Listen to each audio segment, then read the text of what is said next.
Today I'll be taking my open concept landcruiser and putting the interior back in place. This landcruiser sat outdoors for 15 years, and those black ice hangers are not going to do much. Unfortunately, the bleach did not fix the rips in the seat, and I also decided to pull out the entire interior. I'll save the back seats, but the front's gotta go. I'm heading down to my local U-Pole junkyard, and after saying hi to your mom at the door, I found these beautiful BMW seats. I've been doing a little bit of research, and there's no seats that bolt directly into the landcruiser, so I'm gonna have to make up something that works. But these seats seem to be about the right color, and they're also like 30-way adjustable. I think the back is a little bit taller than the OEM seats, but whatever. Just look at that difference. I will say though, the new seats are super heavy, and this German engineering does not make it easier.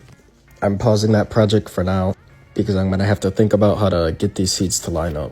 I know they sell brackets to go under the seat, but they're like a couple $100, so I'll have to think about it. I already wiped these doors down once before, but since this thing was sitting outside for 15 years, it's about 50 shades of brown, and green and every other color. At the end, I'll eventually take this thing to get professionally detailed, because it really needs professional help, and I'm not that person. But while I have some of this stuff out, I wanted to get some of those hard-to-reach spots. Finally, the Jeff Express showed up, and I can begin to install my carpet and insulation. This old insulation is what you'd see in a house. It's nasty. Once it gets wet, it's hard to dry. So I ordered the sound deadening board, which holds in the heat when it gets cold, and it'll also make the cabin a lot quieter. Now, I know it's not going to be perfect. This is a 33-year-old Toyota Land Cruiser.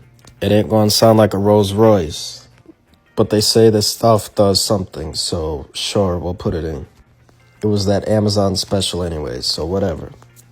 I probably should have ordered a third pack for this, but we'll see how she fares, and if I feel like it's too loud, I can always do that. I feel like the most important part was these front floorboards and covering up the transmission. But anyways, back to the carpet. I decided we're not using this carpet, because it's going to need an exorcism before it goes back in that car. It was ranky. Just be glad you're not smelling what I am. So I picked up this carpet from Home Depot. Don't you just love when that happens? This alignment really turned my TV on. But I'm just going in with a marker and tracing out the old rug, and then I'll cut it out and cross my nuggets that it works. I hate to do it, but you gotta go to part 2, because this video's turning into a movie.